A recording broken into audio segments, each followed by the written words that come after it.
우리 하나님 말씀은 창세기 28장을 보시겠습니다. 10절부터 22절까지 봉독해 드리겠습니다. 야곱이 브엘세바에서 떠나 하란으로 향하여 가더니 한 곳에 이르러는 해가 진지라 거기 유숙하려고 그곳에 한 돌을 가져다가 베개를 삼고 거기 누워 자더니 꿈에 본즉 사다리가 땅 위에 서 있는데 그 꼭대기가 하늘에 닿았고 또 본즉 하나님의 사자들이 그 위에서 오르락내리락 하고 또 본즉 여호와께서 그 위에 서서 이르시되 나는 여호와니 너희 조부 아브라함의 하나님이요 이삭의 하나님이라. 네가 누워 있는 땅을 내가 너와 네 자손에게 주리니 네 자손이 땅의 티끌같이 되어 내가 서쪽과 동쪽과 북쪽과 남쪽으로 퍼져갈지며 땅의 모든 족속이 너와 네 자손으로 말미암아 복을 받으리라. 내가 너와 함께 있어 내가 어디로 가든지 너를 지키며 너를 이끄시는 이 땅으로 돌아오게 할지라. 내가 네게 허락한 것을 다 이루기까지 너를 떠나지 아니하리라 하신지라. 야곱이 잠이 깨어 이르되 여호와께서 과연 여기 계시거늘 내가 알지 못하였도다. 이에 두려워하여 이르되 두렵도다. 이곳이요 이것은 다름이 아닌 하나님의 집이요 이는 하나님의 문이로다 하고 야곱이 아침에 일찍 일어나 베개로 삼았던 돌을 가져다가 기둥으로 세우고 그 위에 기름을 붓고 그곳 이름을 베델이라 하였더라. 그 성의 옛 이름을 루스더라. 야곱이 소원하여 이르되 하나님이 나와 함께 계셔서 내가 가는 이 길에서 나를 지키시고 먹을 떡과 입을 옷을 주시며 내가 평안히 아버지 집으로 돌아오게 하시오면 여호와께서 나의 하나님이 되실 것이요 내가 기둥으로 세운 이 돌이 하나님의 집이 될 것이요 하나님께서 내게 주신 모든 것에서 10분의 1을 내가 반드시 하나님께 드리겠나이다 하였더라. 아멘. 오늘 창세기 28장은 참 제가 좋아하는 사건 가운데 하나이고 여러분들도 많이 알고 있는 사건입니다. 야곱에게 있어서 창세기 28장의 사건은 정말 소중한 사건이었습니다.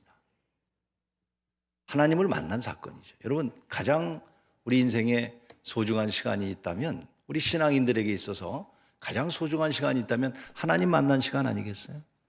하나님을 만나는 시간. 사실은 야곱이 형 에서의 축복권을 빼앗아 가지고 외삼촌 집을 향해 도망을 가다가 광야에서 잠을 자게 됩니다. 그 잠을 잘 때 얼마나 두려웠겠습니까? 아무도 없는 가운데 잠을 자는 가운데 꿈속에서 하나님을 만나요. 그래서 참 이 사건은 굉장히 중요한 사건이죠. 근데 하나님을 만났는데 하나님께서 야곱에게 뭐라고 말씀하시냐면 14절에 이렇게 말합니다. 내가 내게 동서남북 어디를 가든지 내가 내 자손으로 말미암아 너에게 복을 주리라. 그런 말씀이에요. 복을 주리라. 이때 야곱이 참 하나님을 만나고 난 다음에 너무 감사해서 눈을 뜨고 이제 자기가 베고 있던 돌을 기둥 삼고 거기다 기름을 붓고 제단을 쌓고 베델이라고 하면서 그곳 이름을 베델, 하나님의 집이죠. 그때의 야곱이 깨달은 게 뭐냐면 오늘 제목입니다. 저를 따라 하실까요? 여기 계신 여호와. 야곱이 외롭게 혼자 도망을 가다가 광야에서 하나님을 만나고 그제서야 깨달은 고백이 뭐라고요? 하나님이 여기 계셨구나. 여기 계셨구나. 참 야곱의 인생은 지렁이 같은 인생이라고 성경이 표현돼요. 야곱은 어쩌면 오늘 이 축복이라는 것 때문에 형 에서에게 축복권을 빼앗아 도망가면서 이때부터 야곱의 인생은 어쩌면 꼬이기 시작하는 인생이었을 거예요. 자, 형에 대한 미안함이 있겠죠. 형의 축복권을 빼앗은다. 아무리 여러분 거룩한 욕심이라 할지라도 형이 누려야 할 것을 빼앗는 그것 형에 대한 미안함. 또 지금 혼자 광야의 길을 가면서 그 광야 속에서 내가 혼자라고 하는 두려움. 또 앞으로 내가 지금 외삼촌 집을 향해 가고는 있지만 과연 내 미래는 어떻게 될까? 미래에 대한 걱정. 얼마나 많은 두려움과 걱정이 있었겠습니까? 그런데 만약 그가 하나님을 만나지 못했더라면, 여기 계신 하나님, 나와 함께 하시는 하나님을 경험하지 못했다면 야곱의 인생은 어떻게 될지 모를 겁니다. 그런데 야곱은 바로 오늘 이 베델이라고 하는 곳에서 하나님을 만나고 여기 계신 하나님을 찾았다는 거예요. 저는 오늘 이 시간에 이 자리에 오신 여러분 모두가 이곳에서 하나님을 만나고 하나님을 찾는 은혜가 있기를 축복합니다. 그리고 내 마음속에도 계신 하나님을 발견하시기를 바랍니다. 또 내 안에 계시도록 그 하나님을 모시고 살아가는 삶이 되셔서 언제나 하나님이 나와 함께 하신다는 사실을 늘 확신하고 살아가는 믿음의 사람이 되기를 축복하는 것입니다. 하나님 어디 계세요? 하나님 안 보이시는데 도대체 어디 계신 거예요? 이 코로나가 이렇게 어려운데 하나님 도대체 어디 숨어 계신 거예요? 어디 숨어 계신가요? 어디 멀리 계신가요? 하나님이 우리에게 무관심한가요? 아닙니다. 야곱이 얘기한 것처럼 바로 하나님은 여기 계시다는 사실을 야곱이 깨달은 것처럼 하나님은 멀리 계시지 않아요. 오늘도 우리 곁에 계신 줄로 믿습니다. 그래서 여기 계신 여호와 하나님을 첫째로 우리는 13절 말씀 근거해서 따라하십시다. 하나님을 만납시다. 다시 한번요. 여기 계신 하나님 만납시다. 오늘 여러분 곁에 계신 하나님 보시기를 바랍니다. 우리 곁에 계신 하나님을 만나시기를 바랍니다. 그 하나님의 손을 붙드는 거예요. 13절에 보니까 하나님이 뭐라고 말씀하냐면 나는 아브라함의 하나님, 이삭의 하나님이다 라고 말씀합니다. 여러분, 아브라함이 만났던 하나님, 이삭이 만났던 하나님, 야곱에게 말하는 거예요. 너도 만나지 않겠느냐? 그때 야곱은 나중에 고백하게 되죠. 아브라함의 하나님, 이삭의 하나님, 누구의 하나님? 야곱의 하나님. 그 야곱의 하나님이 여러분의 하나님이 되고 나의 하나님이 되기를 축복합니다. 그러려면 내가 하나님을 만나야 되는 거예요. 이 시간에 오신 여러분, 하나님 만나시길 바랍니다. 날마다 만나셔야 돼요. 나 20년 전에 만났어. 나 예수 믿을 때 만났어. 아니, 오늘도 만나셔야 합니다. 여기 계시기 때문에. 야곱은요, 어떻게 보면 오늘 본문 이전에 한 번도 하나님 만난 경험이 없었던 것 같아요. 늘 어머니 리브가의 치맛자락에서 그저 사랑을 받던 사람입니다. 에서는요, 사냥도 하면서 좀 남자답기도 했죠. 야곱은요, 지금으로 말하면 아주 그냥 굉장히 여성적인, 그래서 어머니 치맛자락을 붙들고 다니면서, 그래서 어머니가 아버지가 너 지금 형에게 축복하려고 하는데 너 에서에 같이 몸을 좀 이렇게 털도 붙이고 해서 네가 축복을 받아. 그래서 어머니의 편애지, 어떻게 보면. 하나님을 만나본 경험이 없었던 사람이에요. 그런데 오늘 도망가다가 이 광야 속에서 하나님을 보고 만남으로써 그 고백이 뭐냐면 그제서야 고백하는 거예요. 하나님이 여기 계셨다고 하는 거예요. 여러분, 하나님 만나야, 오늘 우리 하나님을 만나야 하나님이 여기 계시다는 걸 확실하고 오늘 두려움 속에서도 우리는 이길 수 있는 줄로 믿습니다. 하나님 만나는 게 이렇게 중요한 거예요. 솔로몬이 왕이 됐잖아요. 다윗의 뒤를 이어서. 근데 솔로몬은 어린 나이에 왕이 됐거든요. 근데 백성들을 보니까 이 백성들은 산당에 가서 제사를 드리고 우상을 경배하고 다 하나님을 떠나는 거예요. 그래, 어린 나이에 솔로몬이 할 수 있는 일이 뭐겠어요? 아무것도 없는 거예요. 그래서 기브온에 올라가서 하나님 앞에 제단을 쌓고 하나님 이 문제를 해결해 주십시오. 하나님 만나고 싶은 마음이. 그래서 솔로몬이 그곳에 올라가서 기브온에 올라가서 몇 번을 번제를 쌓았다 그랬어요? 1000번제의 제단을 드렸다 그랬다. 1000번제. 솔로몬은 왕입니다. 왕은요, 누구 앞에 무릎 꿇지 않습니다. 경배하지 않습니다.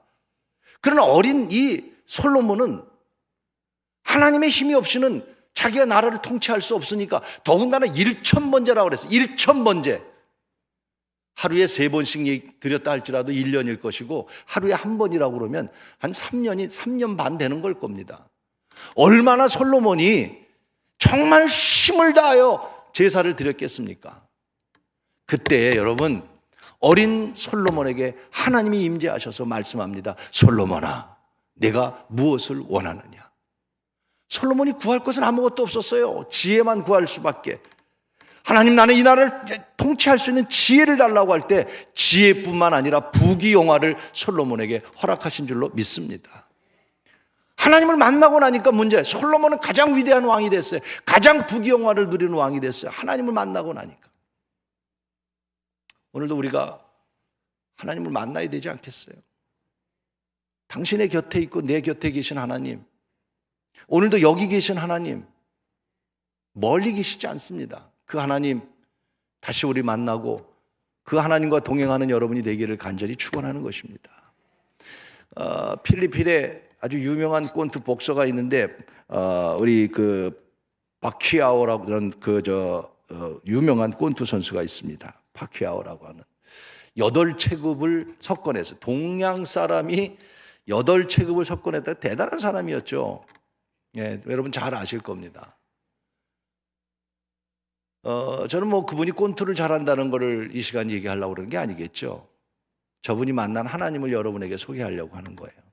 필리핀에 가면 저분이 사는 집이 제가 근처를 지나가 본 적이 있는데 아주 명성이 대단하더라고요. 근데 이분은 운동생활을 하면서 마약과 또 노름과 빠져있던 사람이에요. 그리고 필리핀이라는 나라는 알다시피 거의 캐톨릭입니다. 80, 90%가.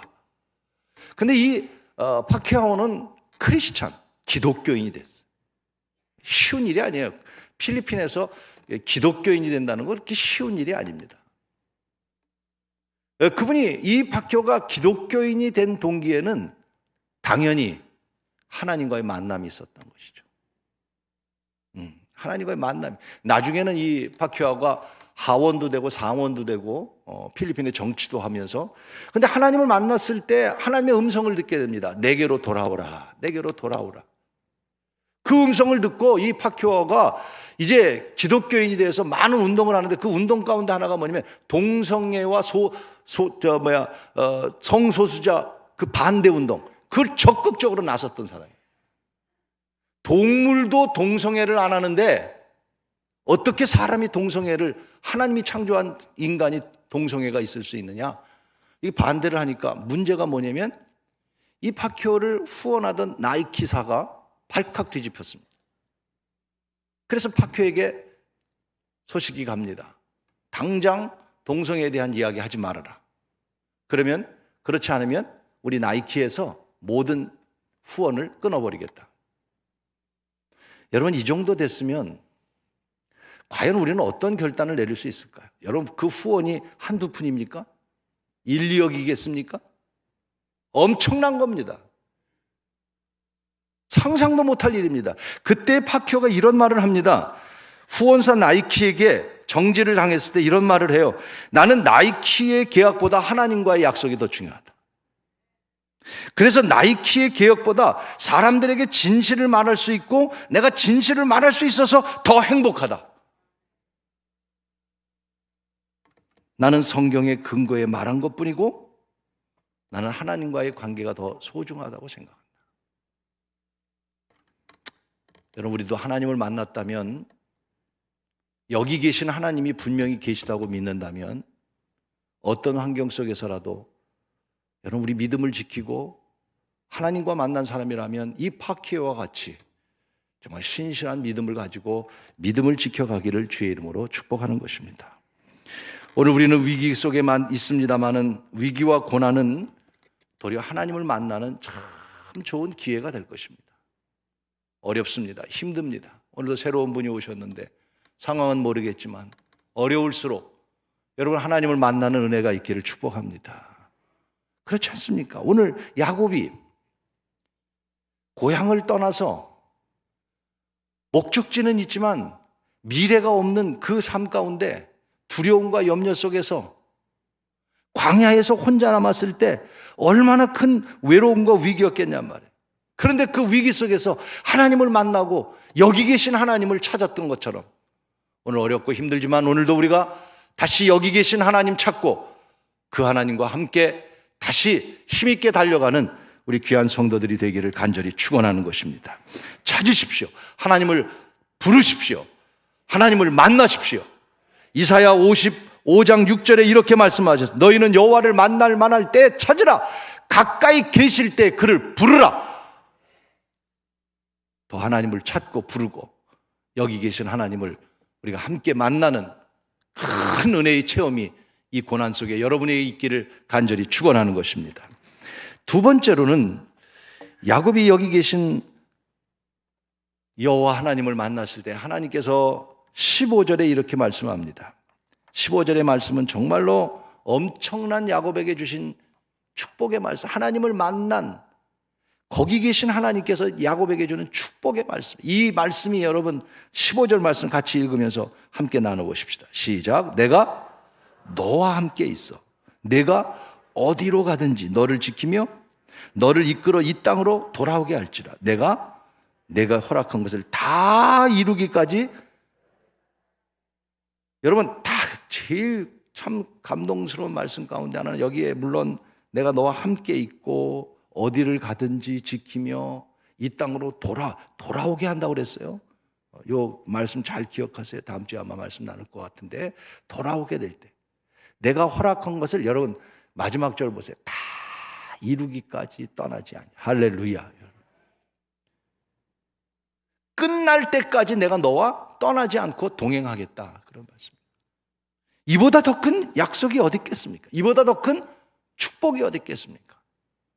여기 계신 하나님이 나를 떠나지 않고 나와 함께하며 내가 어디를 가든지 나를 지키며, 여러분 야곱의 하나님은 우리의 하나님인 줄로 믿습니다. 그런 하나님이란 말이죠. 야곱은 혼자라고 생각했을 텐데, 너무 외로웠다고 생각했을 텐데, 어머니가 보고 싶고 고향에 가고 싶기도 하고 형에 대한 미안함도 있고, 그래서 갈등 가운데 있을 때 하나님이 나타나서, 여기 계신 하나님이 나타나셔 걱정하지 마, 내가 너와 끝까지 함께 할 거야. 여러분, 하나님은 여러분과 끝까지 함께 하십니다. 그 하나님 잃어버리지 않기를 바랍니다. 그 하나님 붙드시기를 바랍니다. 더 하나는 여러분의 마음이 변하지 않기를 바랍니다. 하나님을 경외하고 하나님을 공경하는 자가 되기를 바랍니다. 신명기 32장 10절에 여호와께서 그를 황무지에서 짐승이 부르짖는 광야에서 만나서서 우리를 호위하시며 보호하시며 자기의 눈동자같이 지키셨도다라고 말씀합니다. 우리의 곁에 계신 하나님. 마태복음 28장 20절의 말씀이 세상 끝날까지 너와 항상 함께 있으리라고 하신 말씀과 같이 오늘 15절에 있는 말 다 이루기까지, 예수님께서 십자가에서 다 이루었다, 끝날 때까지 하나님이 함께 하셨던 것처럼, 오늘 마태복음에 예수님께서 제자들에게 나타나셔서 너희들이 땅끝까지 복음을 전하고 내가 분부한 것을 가르쳐 지키게 하라. 그래서 그것을 다 이루기까지, 여러분 삶이 끝날 때까지, 끝까지 하나님이 우리와 함께 여기 계신 하나님 동행하신다는 말씀의 약속인 줄로 믿습니다. 그러기에 이사야 41장 10절에 이사야는 이렇게 고백하는 겁니다. 함께 고백하십시다. 시작. 두려워하지 말라. 내가 너와 함께 함이라. 놀라지 말라. 나는 네 하나님이 됨이라. 할렐루야.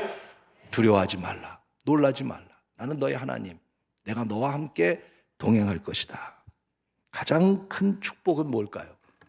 가장 큰 평안이 뭘까요? 가장 큰 믿음은 뭘까요? 하나님이 함께하는 사람입니다. 하나님이 함께하는 사람. 그 사람은 하나님이 함께하는 사람이야. 오늘 여러분, 이미 하나님은 여러분 곁에 계십니다. 여러분은 하나님이 함께 하시는 사람들입니다. 그 하나님과 동행하며 그 하나님과 함께 걸어가는 믿음의 삶이 되기를 간절히 축복하는 것입니다. 하나님은 한 번도 우리 곁을 떠난 적이 없는 분이실 거예요. 우리 감리교의 창시자 요한 웨슬레가 계시죠. 우리 요한 웨슬레가 마지막 임종하면서 가족들을 다 모아놓고 또 친지들을 모아놓고, 웨슬레가 87세, 그 당시 87세면 굉장히 오래 사셨죠. 마지막 운명하시면서 그 무거운 몸을, 힘든 몸을 일으켜 앉으셔서 거기 모인 가족들에게 이렇게 말했어요. 마지막 말씀이, 가장 좋은 것은 지금도 하나님이 나와 함께 계시다는 것이다. 그런 말. 마지막 말이 그 말이었어요. 하나님이 나와. 정말 여러분, 우리가 죽으면서 하나님이 함께 한다고 하는 것을 깨달으면서 느끼면서 우리 죽을 수 있다면 가장 행복한 사람 아니겠습니까? 그리고 다시 자리에 누웠어요. 이제 힘없는 손을 이렇게 들고 눈을 지그시 감더니 웨슬리는 또 마지막 이렇게 말했어요. 지금 여기 하나님이 나와 함께 하시기에 나는 가장 좋다. 이것이 마지막 웨슬레이 유언이요, 마지막 말이었어요. 사랑하는 여러분, 오늘도 하나님과 동행하는 삶이 되기를 주의 이름으로 축복하는 것입니다. 제가 어느 시를 하나 좀 이렇게 찾아봤는데, 동행하는 사람이 있다는 것, 동행하는 것이 얼마나 행복한 거냐 하는 시가 있어서 제가 한번 시를 한번 좀 낭독해 볼게요. 한번 들어보세요.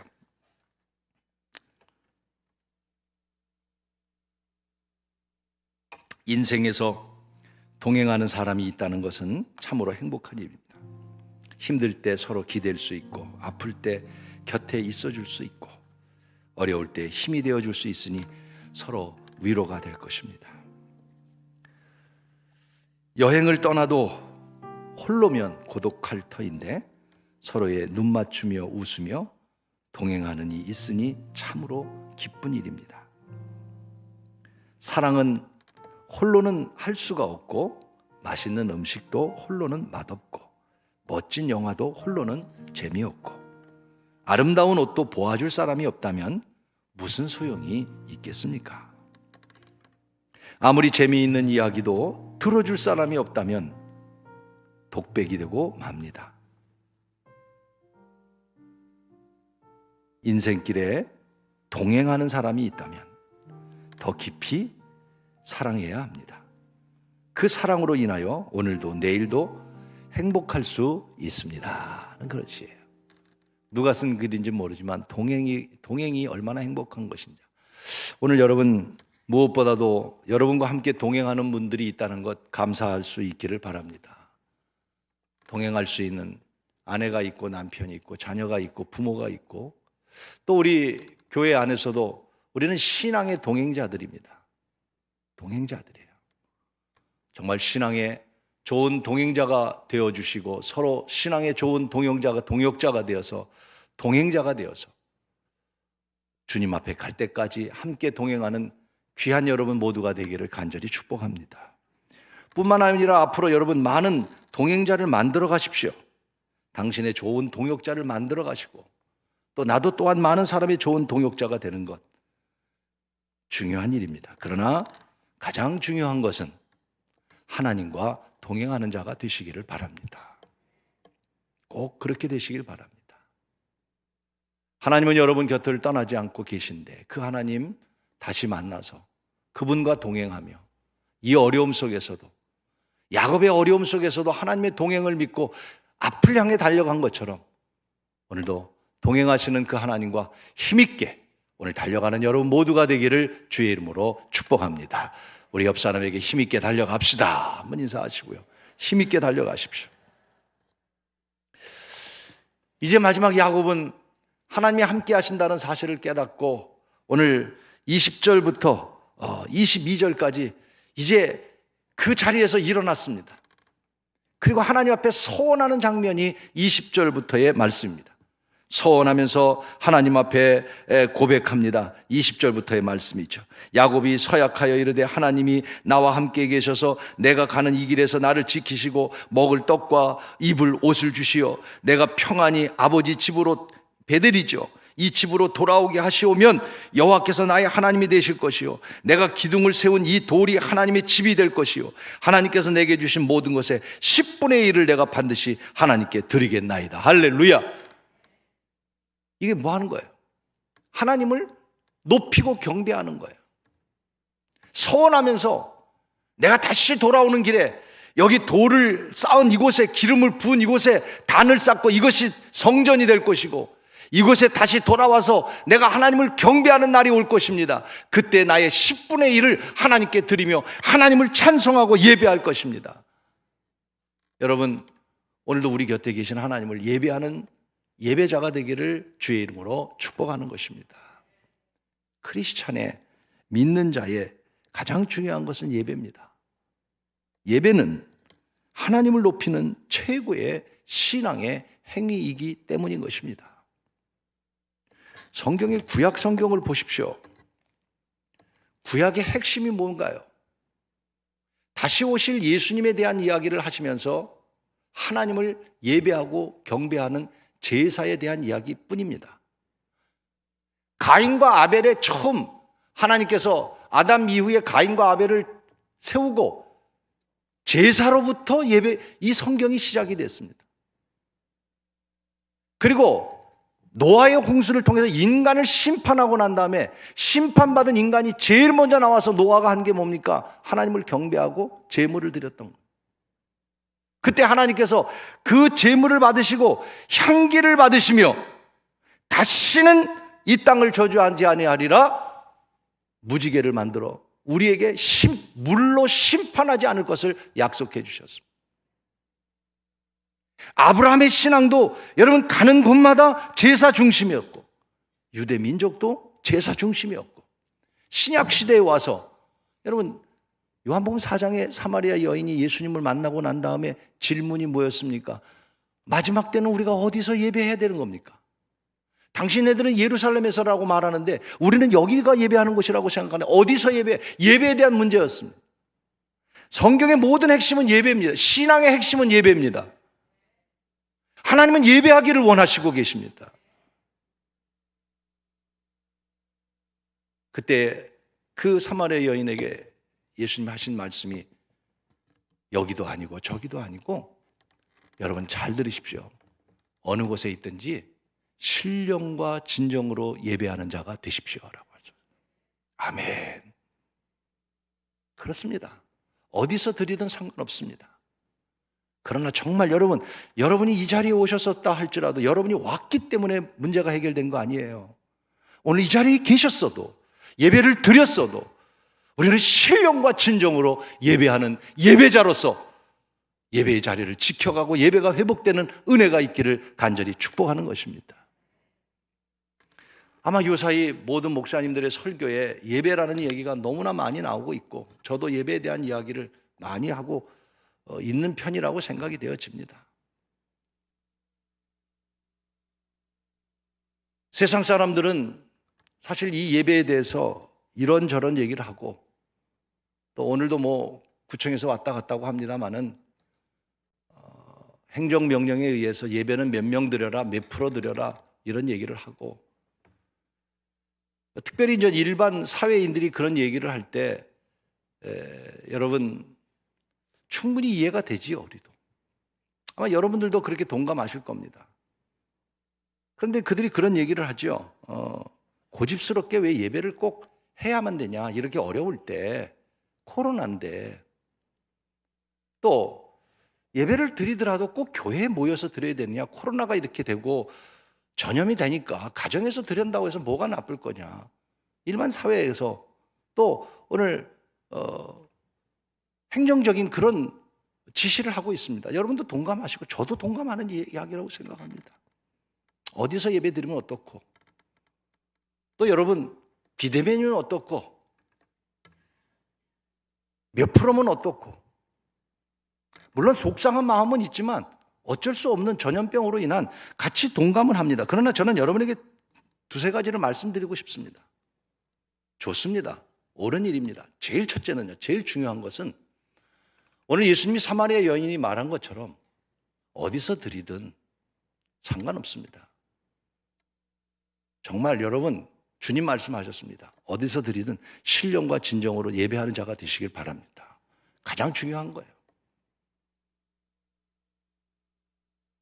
어느 곳에 드리든 정말 신령과 진정한 예배라면 괜찮습니다. 둘째, 여러분 예배 회복을 위해서 기도해 주시기를 바랍니다. 왜냐하면 두 번째, 여러분 예배가 회복되지 않으면 여러분 이러한 생활이, 편안한 생활이 여러분들에게 익숙해져 갈 가능성이 있기 때문입니다. 교회 안 오는 것이 훨씬 편안하죠. 시간도 절약되고요. 관리도 잘 되고요. 그럼 앞으로 여러분 코로나가 아닐 때에도 여러분이 영상으로 예배 배우고 어디 간다고 한들 뭐가 잘못된 거겠습니까? 아니 코로나 때는 그렇게 해도 되고 코로나가 아닐 때는 그렇게 하면 안 되는 겁니까? 아니잖아요. 코로나가 아니어도 편안하게 할 수 있어요. 그런 편안함에 여러분 익숙해지지 말라는 거예요. 그래서 다시 우리는 예배 회복을 위해서 기도해야 된다는 얘기입니다. 교회가 왜 세워졌습니까? 교회는 예배하기 위해서 세워진 것입니다. 다시 우리가 회복되어서 이 예배가 회복되는 은혜가 있기를 간절히 축복하는 것입니다. 마지막 하나는요, 여러분 착각하면 안 됩니다. 사회에서 또는 행정조치로 말하는 그들이 말하는 예배와 우리들의 예배의 가치는 분명히 다르다고 하는 사실을 우리는 확실히 알아야 됩니다. 그들은 그 예배가 한 번 안 드리면 어떠냐는 거고 어디서 드리면 어떠냐고 하는 그 예배는 내가 생각하는 예배하고는 다른 예배를 얘기하고 있어요. 지금. 내가 생각하는 예배는 그런 예배가 아니에요. 우리가 생각하는 예배는 여러분이 드리는 이 예배는 그들이 말하는 그 예배가 아니란 말이에요. 여러분 뭐 소식을 들어서 알겠지만 부산의 세계록교회가 엄청나게 큰 교회인데 폐쇄를 당했다가 다시 하루 만에 또 문을 열어줬어요. 긴 얘기는 안 하겠습니다. 그런데 여러분 저 교회가 여러분과 같은 생각 안 했겠습니까? 왜 저 교회는 저렇게 했을까요? 고집이 있기 때문에 그랬을까요? 싸우기 위해서 그랬을까요? 아니에요. 저들도 다 인격이 있는 사람들이고요. 우리보다도 수백 배 큰 교회고요. 생각이 다 다른 사람들이 모여 있고요. 저는 저들이 저렇게 할 수밖에 없었던 이유 가운데 하나는 예배의 개념이 분명했기 때문에 그런 거예요. 오늘 여러분들도 예배가 무엇인지를 우리는 분명히 알아야 되는 거예요. 세상 사람들이 말하는 예배를 드려라 말아라 하는 그런 예배가 아니란 말입니다. 예배는요, 의식에 불과한 형식의 개념이 아닙니다. 오늘 우리가 1시간 어떤 의식과 행식, 이게 예배가 아닙니다. 예배는요, 1시간이라는 시간의 개념 아닙니다. 여러분이 오늘 1시간 드렸기 때문에 예배자라고 말하는 것 잘못이라는 말이에요. 시간적인 개념이 아니라면 예배는 어디서 드리느냐, 공간적인 개념이 아니라는 거예요.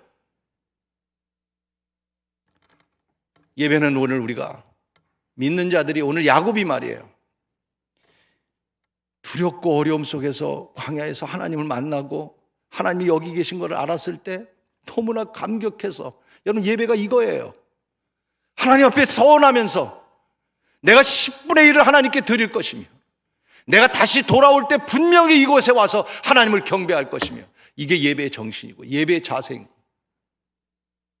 그래서 예수님도 신령과 진정으로 예배하라고 그랬고, 그래서 우리의 그 예배의 가치를 모르는 그들의 말에 우리는 따라갈 수 없는 그런 상황이라고 하는 사실을 기억하면서 여러분 이 어려움을 이겨가시고 정말 있는 곳에서 어느 곳에 있든지 신령과 진정으로 예배하여 진정한 예배자가 되시고, 그리고 어소속히 기도하셔서 예배가 회복되어 이 교회에 다시 모두가 채워져 하나님의 백성들이 예배하는 그날이 속히 오기를 간절히 원합니다. 하나님이 어디 계신가요? 안 계신가요? 안 보이시나요? 멀리 계신가요? 숨어 계신가요? 아닙니다. 하나님은 God is here. 하나님 여기. 하나님은 우리의 마음에. 그 하나님 다시 찾고 만나고 그 하나님의 인도하심 속에 그 하나님을 예배하는 귀한 여러분 모두가 되기를 주의 이름으로 축복합니다.